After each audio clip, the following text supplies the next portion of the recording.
Taylor, as usual, moving forward, as usual, new, fresh and new every Wednesday from now on. We'll be doing a live stream joined by Mr. Wayne Breezy from Bleacher Report. What's popping, Wayne? What's going on, Adam? Celtics, man. They starting to. I still don't feel like they're flipping the switch yet, like all the way, but they starting to turn things up. So that's a good sign. And we about to get a big break. So it's All Star weekend. Yeah, baby. It feels like a dimmer switch, right? Everyone's talking about it like it's this light switch. You just click it on, click it off. Nah, baby. There's a dimmer setting on that bitch, and they're just slowly turning it up. 6-1 over the last 2 weeks. Top 5 defense over the last 2 weeks. Top 10 offense over the last 2 weeks. Jayson Tatum's been balling out. Payton Pritchard's been playing well. Most importantly, though, Sam Hauser's finding that 3-point shot again, and he'd Thank been goodness. struggling, man. He'd been Thank struggling. goodness. Now he's looking good, looking good. Went a little bit nuclear against the Miami Heat. I think that this Spurs game is going to be good. The one thing is, if they lose, you've kind of got to sit with that for the next 7 to 10 days while Yeah. we wait for the All Star break. The next game after today will be Thursday next week. So, yeah, it's like 8 days you got to kind of sit with that for. So, hopefully, they get that win. We get a look at Wemby, the Aaron Fox, Chris Paul's going to be there as well. So, Spurs are looking decent, but the Celtics, as long as they're healthy, should be able to do whatever they need to do. I agree, and it would be cool. I mean, I wonder if we're going to get like, listen, it's questionable in tonight's matchup against the Spurs. I wonder if Torrey Craig is going to play. He's listed questionable, so that'd be good to see him get out there maybe before the All Star break, get a quick run in, get a few minutes off the bench in rotation, just to see if he can give us some energy, especially on the defensive side. It's going to be a game where the defense definitely has to be owned in, and they got to be in the zone. They can't allow shooters to shoot. They can't allow people to score in the paint. Like they got to just be overall like very tenacious on the defensive side of the basketball, which will help generate probably create turnovers for the Celtics and give them some fast break points and easy transition buckets. And that's what I'm looking for in the next matchup. I'm not sure if Jaylen Brown is going to play. He is listed as questionable, but I do believe Drew Holiday is going to be out. I think he's ruled out of the game for against the Spurs. But I did want to talk about the Celtics. They are and the first 54 games of the season, they do have first place in a couple of categories, and I think that's pretty cool. First place and 20-point victories. Celtics have Yes, 14 sir. 20-point victories this season. Last year at the same time, they were in third place with 10 of them. So when they beat you. You know what I'm saying? And you know what's funny? One of the biggest things that gets that grinds my gears when we turn the ball over. And I gotta remember that I need to switch my football hat to a basketball hat because in football, when you turn the ball over, there's not that many more opportunities you're gonna get. See, basketball is a little different, but I do want to commend the Boston Celtics for being in first with the least amount of turnovers in the league. Like that's pretty cool. And it just seems like we turn over the ball all the time. Like it just seems like that, but that's not what it is. So congratulations to the Celtics. So they are in first place in a couple of statistical categories. I think that's cool. Yeah, that's dope. The 20-point win one it shows you how dangerous they are when everything's clicking, right? Yeah. Like, dude, when this team's playing well, I mean, like playing well, they're almost unstoppable. The way they come off screens, the way they generate space, the way they attack space, the way they work for each other, right? Like, if you're watching live, or if you're tuning in afterwards, I write a newsletter called the Celtics Chronicle. It's kind of like partnered with this YouTube channel, and I wrote about sacrificial cuts on Monday. And that is just moving without the ball, without the intention of getting the ball, but in order to generate opportunities for other people. So you're sacrificing your opportunity for somebody else to get a better one. And the Celtics are great at that. And I think that plays such a big role in being able to like stack these big ass wins. Right Yeah. now, the idea for me is I don't care if you win by 20. I would much rather you win by 8 and consistently win Mhm. than win by 20 but struggle to go win, like string them together, right? Because that's where the Celtics have struggled this season. Their winning percentage on a game after a win is actually way lower than their winning percentage after a loss. They always bounce back, but it's being able to string these wins together that's tough. I like that stat though. I think Uh, that's a dope ass stat. the last game was at home, right? Yes. Okay. That's good. That's good. No, it was No, away. that's They not were good. in Miami. Yeah, they were in Yeah, that's Miami. not good. Yeah. That's not good at all. That's not good. Because the Celtics, when they come return home, they usually get beat. This is true for some reason, and this goes back to like not even this playoff see like the championship run. This goes back to the year before where they were playing way better away from home Yeah. in that season. That was Missoula's first year when they went to the conference finals and lost to Miami, right? So they'd gone to the NBA finals under Ime, lost to Golden State. Hmm. Ime get like obviously what happened. They bring in Joe, and then these home struggles started during the postseason, and like people glossed over it. I remember that. I do. And then it happened again last season. People like not to the same extent, but I'm pretty confident those losses came at home, the few that they had. And now it's kind of bled over into the regular season too. It's wild to me, right? I just think the pressure's a bit higher. They want to, I feel like they genuinely care and want to play for the fans. So I don't know, man, but it's a tough one. I just hope that they don't get in their heads about Wemby and they just play their game. Yeah, I mean, but I don't see why they would get in there. I mean, he's a great player, but he's still young. Celtics are veterans. They need to bring their energy. Like, I think that's the first thing that needs to show off the stat. You can't, write a statistical stat for energy, but they need to show up energy wise. And, you talked about Tatum at the beginning of the show. At some point, I just need Tatum to just say, F it. I'm going to do it. Like, Yeah. I'll do it. I'll do it. I'm that guy. I could do it. And I know that's not him, but there's going to be times where he just has to be the guy. And, what I would like to see, great ball movement. We saw that in the last game against Miami. And let's not act like that game, even though it was a blowout, let's not act like it was always a blowout. It was back and forth, at least for the first half. And then the Celtics had a good third quarter. And then it was just a wrap after that. Like, right? So the Spurs are going to come out with a game plan, and they're going to try to dominate with Wimby. And the crazy thing about him is he can stretch the floor, he can shoot the three, he can dominate inside. It's a big kid. How do you defend him? And that's going to be the question. We got several bigs.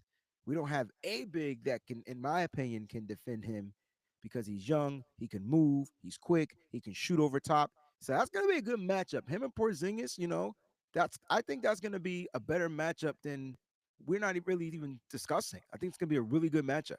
Yeah, it's like the battle of the unicorns, right? Before we jump into this, I just want to give a shout out to our boy Cody. Just dropped a message on the stream here. Glad we got on a little run. Was up and down the last few weeks. The stretch has been everything they needed. Y'all, Cody is the next one that's going to be jumping on to do a show on this channel. So we've got the one with me and Billy. You've got this one with me and Wayne now. I'm waiting for Cody to give me the go ahead to add that extra show onto the channel, trying to build out like a whole Celtics universe here. So make sure you hit that subscribe button. There's two things I want to touch on now. So you've mentioned Wemby. How do you feel? And like this is kind of counterintuitive, right? But one thing the Celtics have done really well when playing bigs, going against like dominant bigs, Mm-hmm. Jokic or whoever, is they'll cross match and they'll put like, well, it won't be Drew in this game because Drew's out, but you might be Derek White or whoever. And Mm-hmm. they try and get a smaller dude underneath the big's hips.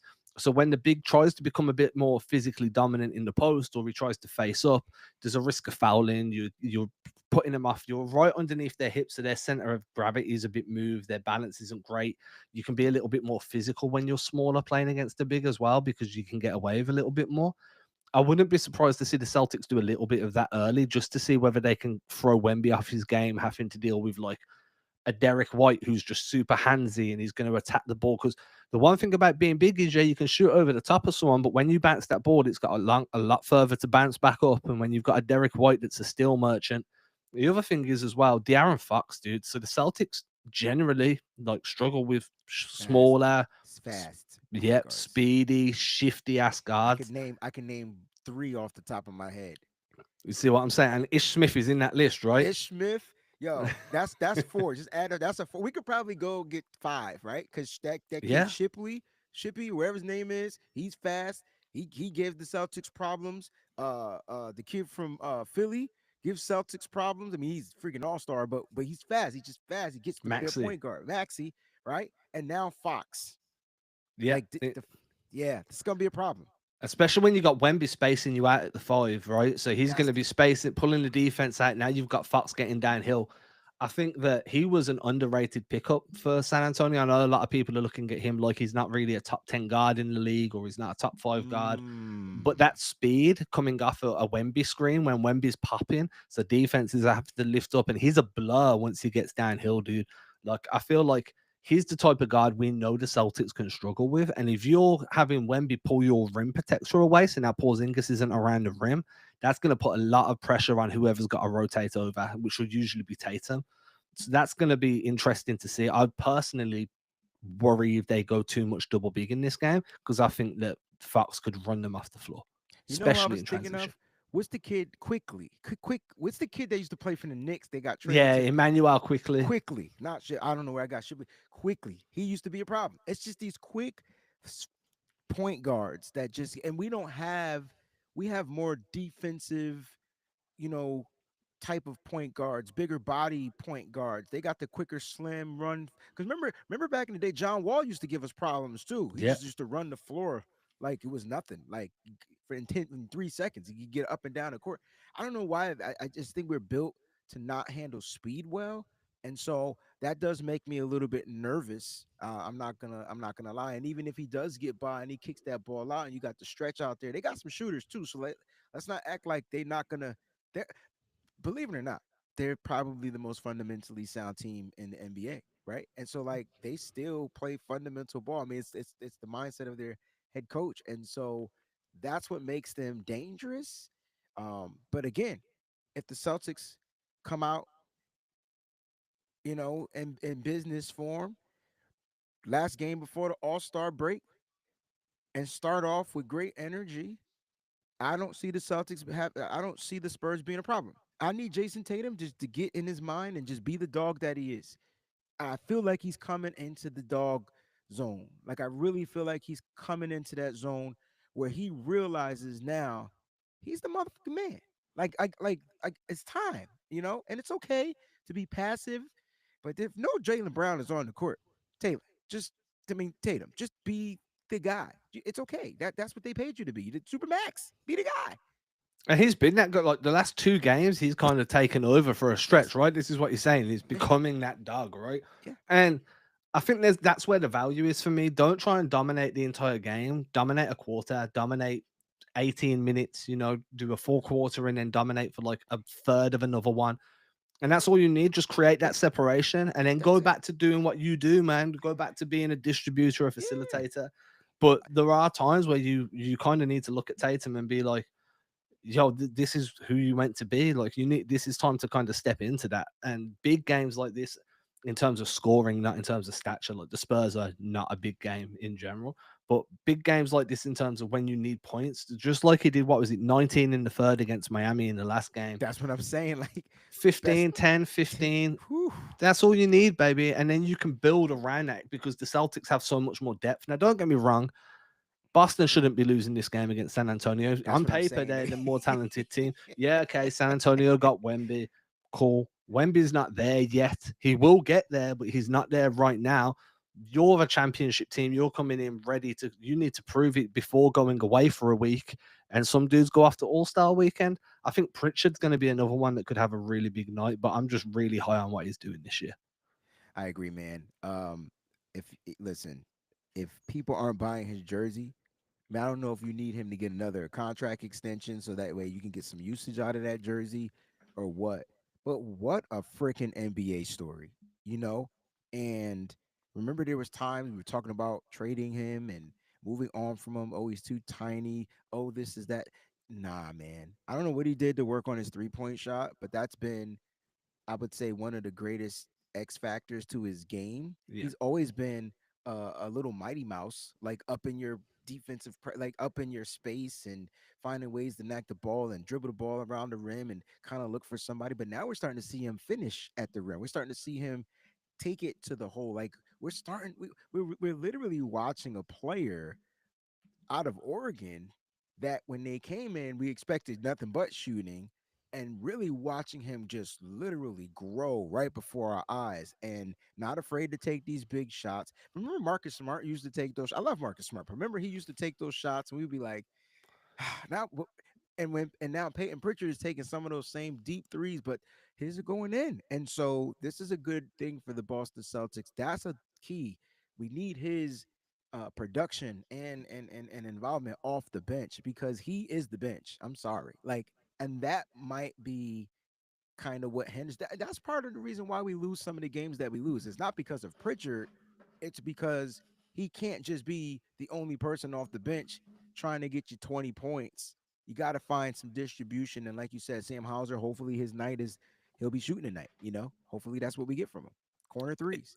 If you could guess, bearing in mind we're essentially 2/3 of the way through the season, and I want to talk about what Damn, it's Pritchard going added. by fast. My I bad. was Damn. flew, dude. I want to talk about in a minute. I'll go back to what you said about Pritchard working on his freeze because I remember he had an interview before the season started to kind of explain that. But if you had to guess how many points he's added off the bench, so his total points scored over the first 2/3 of the season, how many would you think he scored Oh, total this, as well? this So is it's good. high. So it's high. Damn. Okay. Um, I'm gonna come in at like I'm gonna come in at like 430. Is it higher than that or lower? Higher. Fudge. Dang. All right. So that give me three tries. So 430 higher. So let me go. Let me go 790. Little bit lower. Okay. Don't you even have to say it a little bit. I was setting a parameter. All right. So 430, 790, little bit lower, little bit. I'm gonna go with 700. Okay, so 737 off the Damn, bench. I was so close. Oh man, that's a lot of points. Yep. So he's got an 89-point lead over the guy in second place in terms of bench scoring. One player coming off the bench, total points so far. Malik Beasley's in second with I like Malik. 648. I like that kid. Pritchard leads the NBA in bench points scored and in bench three pointers made and attempted. So he's shot 168 of 404 from the perimeter, which is just wild, dude. That's a good conversion rate right there. So he's by far one of the most impactful bench guys in the NBA. Definitely, in my opinion, the number one contender for six man of the Six man year of the right now. year. Yeah, for Yeah. sure, dude. I think you can make an argument for most improved as well because it's not like he's added that bump creation. When he's dribbling, he bumps into a guy to create that space to get the offhand to or the dominant hand layup. He'll bump into a guy and then bounce off to get that. I call that bump creation. So he added that to his game last season. Coming into the year this year, they asked him what he'd worked on, and he said off the dribble shooting. He'd Okay. worked on coming off screens off the bounce and being able to square up and shoot. And if you look at his numbers over the years, he's always been a good catch and shoot guy from the perimeter. You pass him the ball, he'll catch it on the seams, he'll let it go, he shoots a good clip. This year, that off the bounce shooting is what's really taken his game to another level because that's why he's added that mid range in. You'll see him kind of stop, pop from the mid range, you'll see him get downhill, you'll see him kind of come off a screen, square up off the bounce, and shoot a three that way as well. So, yeah, dude, but 737 over 53 games is wild. Like I said, if he can't get going, it could be a long night unless those starters are doing what they need to do. And so, you know, we got to find a way to get him going because he's the bench. Literally he's the production off the bench. Now, if you can get 10 to 12, 15, I say you get 10 to 15 from Hauser, I, maybe 5 to 10 from Al. That's a good night for the bench. It's a good night, Yeah. and Pritchard's doing his thing.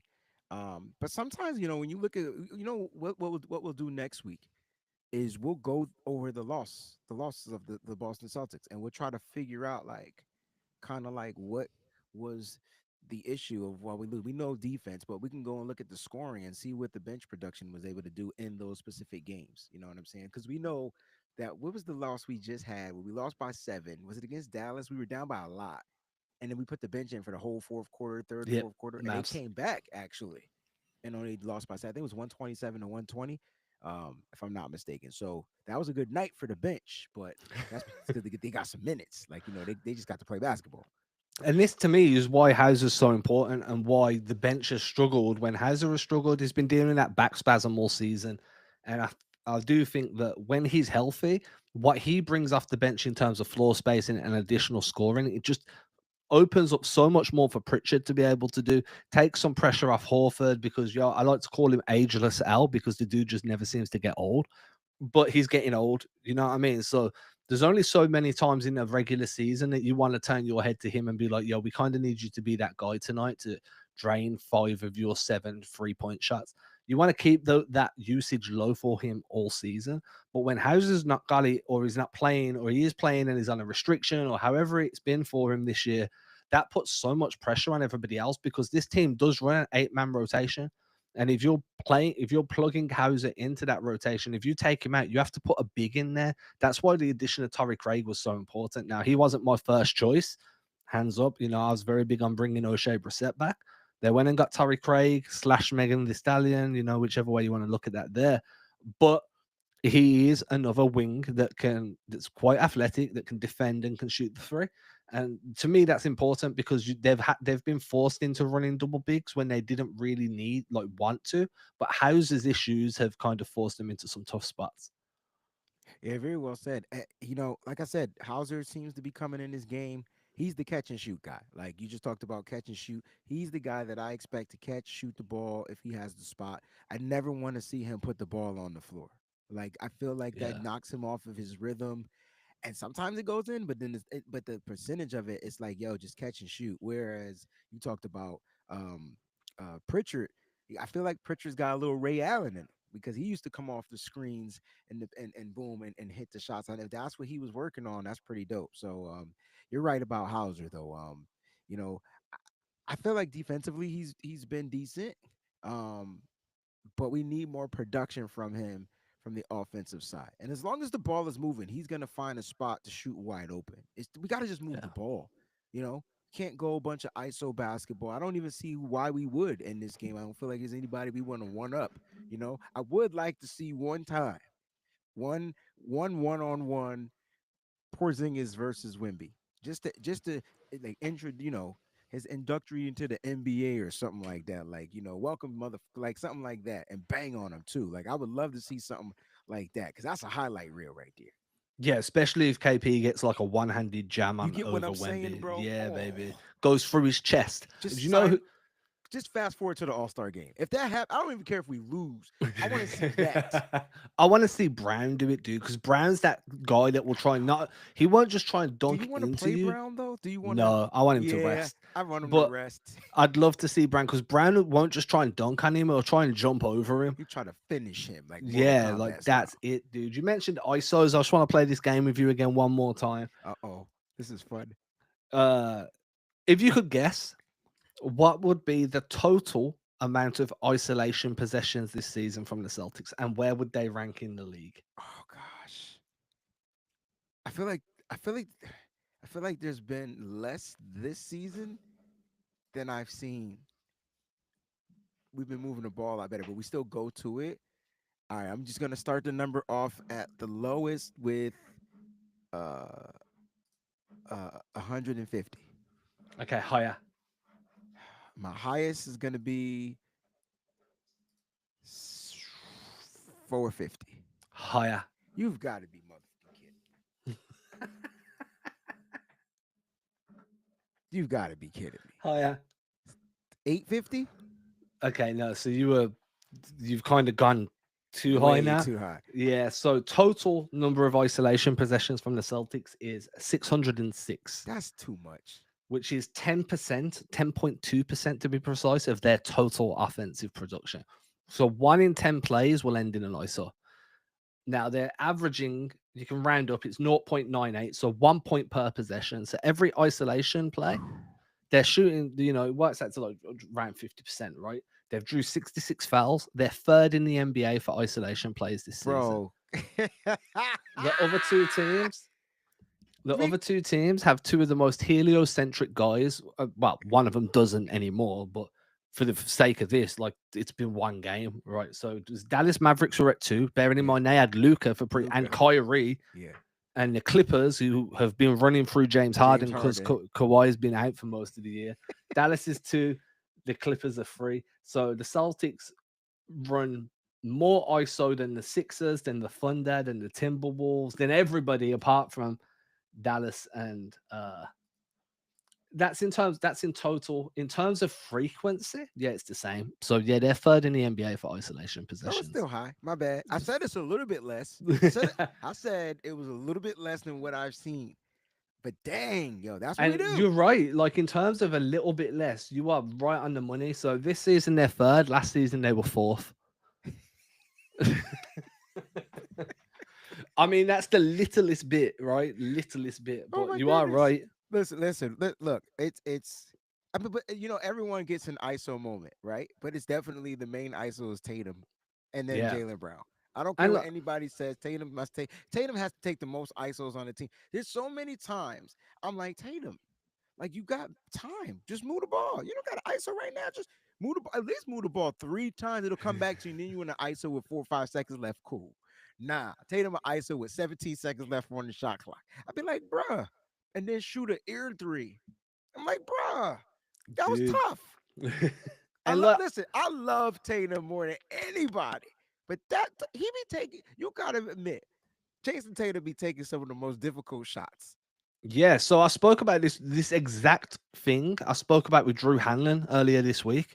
And Drew was basically saying when you look at Tatum's shot profile, as he's become a better player, his shot profile's got more difficult because easy shots aren't available no more, right? Teams aren't going to give you easy shots. They're going to try and force you to your weak hand. They're going to play you Okay. straight up, but have somebody waiting that's going to jump out on you so a drive's not really there.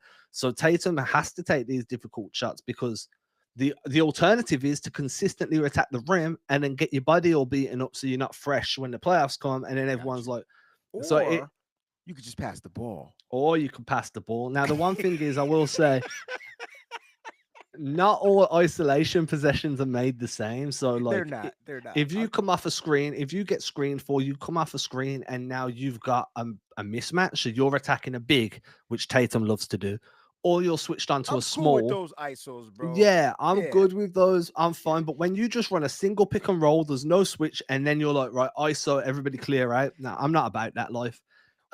We don't really see much of We don't. those. We don't. But We that don't. like That's a good point. December to the end of January stretch where they were just really bad, there was a lot of those, dude. A lot. So seeing them kind of move away from that again is good, but I do think it's wild how there's your initial guess was like 300, then You're right. 400. It's like, dude, man, way more. Dang. This team ISO's But a like lot. you said, it's part of it is forced. So it's not like we're just running these ISO plays. These are where defenses are doing to us. You just broke it down. I didn't realize that. I didn't realize that defenses are forcing Tatum to kind of like take some of these, more difficult shots. But my theory is be the fundamental team and move the ball. It'll come back to you, and then you'll get a Yeah. better shot at a one-on-one. But they're doubling Tatum all the time though. Like so, like it's tough. Like you see him get the ball, and then next thing you know, it's a one-on-one matchup, and here comes somebody coming up in his space, and he has to move the ball. And Tatum's a great passer, right? Like he's a great playmaking passer. The guys just got to make their shots when he gives you the ball and be ready. But look, all I'm asking Tatum to do is two things: like unleash the dog, right? Just unleash it. Just unzip the whatever you got on. Just be full dog. It's okay. You'll be respected. Full dog, right? And just continue to make the high IQ plays. That's it. Yeah, I'm down with both of those things, man. And I think that, with it being the last game before All-Star break, I'm not sure how many guys are gonna be present but be absent, if Mm, that makes sense. You know that what I makes mean? perfect I'm sense. I'm Yeah. checked out a little bit. It's still a game. I'm gonna watch it. I'm gonna have to break it down. I'm gonna write about it. I'm gonna podcast about it. Gonna do all that good stuff. But at the same time, I'm coming in with low expectations. There you go. You know what I'm Yeah. saying? That's I smart. do not have Is it Charles Dickens? Is Charles Dickens right? Great Expectations. I don't know. I know he wrote Let's. the I was trying to get all clever then, but then I started second guessing myself. Who wrote Great Expectations? I was right, Charles Dickens. I'm Charles not Dickens. Charles Dickens in it. I'm not coming in with Great Expectations. This is when an edit feature would have worked out great. But we move, baby. We move. Yeah, if you've made it this far in the show, make sure you like and subscribe. Show some love. Head over to the Celtics Chronicle newsletter. Subscribe there as well. You get 1 to 2 free posts a week. The rest are behind the paywall. It's $5 a month. I try and give as much value to make sure it's worth that cup of coffee a month. And most importantly, go and show Wayne some love, man. So Wayne is crushing it right now. Two sport monster. Wayne, where can they find you, bro?